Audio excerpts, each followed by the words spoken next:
துணை முதலமைச்சர் உதயநிதி ஸ்டாலின் காஞ்சிபுரத்திலிருந்து தேர்தல் பிரச்சாரத்தை தொடங்கியிருக்கிறார். அதனை பார்க்கலாம்.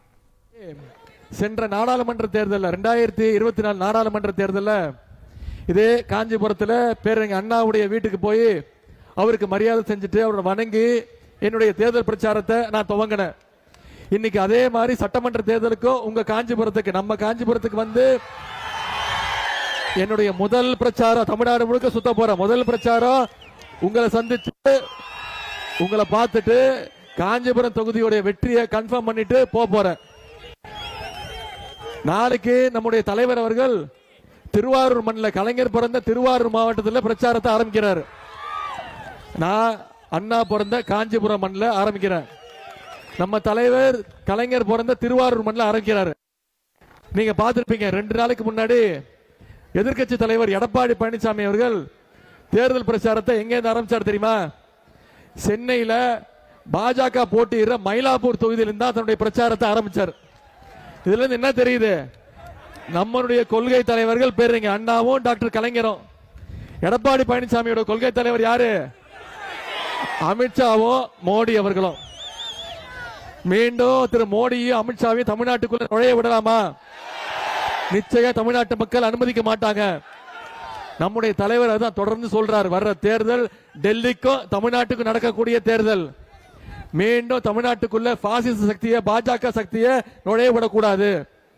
இன்னைக்கு மக்களை சந்திக்க ஆரம்பிச்சிருக்கிறோம். மக்களை போய் வாக்கு கேட்க ஆரம்பிச்சிருக்கோம். எந்த உரிமையில கேட்கிறோம்? 2021 சட்டமன்ற தேர்தலில் என்னென்ன செஞ்சு கொடுத்திருக்கிறோம்? தேர்தல் வாக்குறுதியா சொன்ன அத்தனை திட்டங்களையும் செஞ்சு கொடுத்திருக்கிறோம். முதல்ல ஆட்சி பொறுப்பேற்ற நம்முடைய தலைவர் முதலமைச்சரா பொறுப்பேற்று அவர் போட்ட முதல் கையெழுத்து மகளிர் உங்களுக்கான கையெழுத்து விடியல் பயண திட்டம். இந்த விடியல் பயண திட்டத்தின் மூலம் ஒவ்வொரு மகளிரும் குறைந்தது 900 ரூபாய் வரைக்கும் மாசம் மாசம் சேமிச்சிருக்கிறாங்க.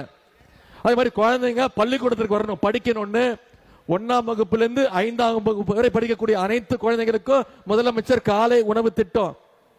இன்னைக்கு 10 லட்சம் கல்லூரி மாணவ மாணவிகளுக்கு இலவச லேப்டாப் திட்டத்தையும் அறிவிச்சு ஒரே மாசத்துல நம்முடைய தலைவர் கொடுத்திருக்கிறார். அதே மாதிரி பள்ளிக்கூடம் படிச்சா பார்த்தாது, காலேஜ் போய் படிக்கணும், உயர்கல்வி ரொம்ப முக்கியம்னு புதுமை பெண் திட்டம், தமிழ் புதல்வன் திட்டம். அரசு பள்ளியில படிச்சு எந்த கல்லூரியில போய் சேர்ந்தாலும் அவங்களுக்கு மாசம் 1000 ரூபாய் கல்வி ஊக்கத்தொகையும் நம்முடைய அரசு கொடுத்திருக்கு. 13 லட்சம் மாணவர்கள் பயன்பெற்று இருக்கிறாங்க. இப்படி பல்வேறு திட்டங்கள். இதற்கெல்லாம் முத்தாய்ப்பு. காஞ்சிபுரத்தில் வேட்பாளராக இருக்கிறவங்களை ஆதரிச்சு துணை முதலமைச்சர் உதயநிதி ஸ்டாலின் பிரச்சாரத்தை தொடங்கியிருக்காரு. திமுக தரப்புல இருந்து அதனுடைய காட்சிகளை நாம பார்த்தோம்.